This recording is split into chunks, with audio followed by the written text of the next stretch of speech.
Hey guys, welcome back to Sumi's World, and in today's video I'll be cleaning out my refrigerator, stocking my deep freezer, and also packing away my groceries in my cupboard. So guys, this is the state of my refrigerator right now, but I'm gonna clean it, so let's get into this cleaning right now.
So the refrigerator is now clean. Now it's time to stock away all these groceries.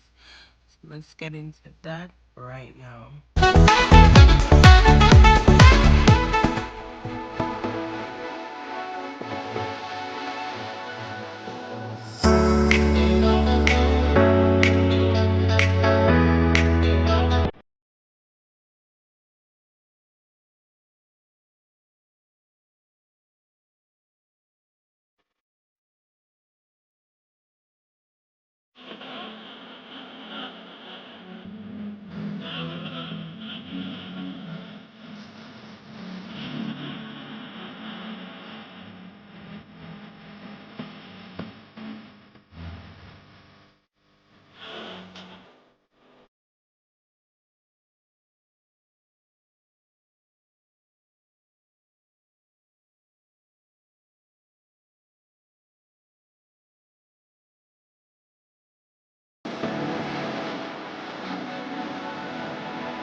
So guys, the refrigerator is now clean and stocked just how I like it, with all the groceries packed away. Guys, I like to put my bread in the freezer, don't judge me. And also guys, I stuck away my deep freezer with the meat stuff and the kids popsicle, ice cream, all of those nice stuff over there in the deep freezer. So now I'm heading on over to the cupboard, just finish stuck away all these grocery stuff.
And this is the final result of my cupboard after packing everything away. So guys, if you have watched this far, please leave a like on the video. Please leave your thoughts in the comment section, and thank you guys for tuning in on this video. So I'll see you guys in the next video. So be safe, have faith, and I'll see you guys soon.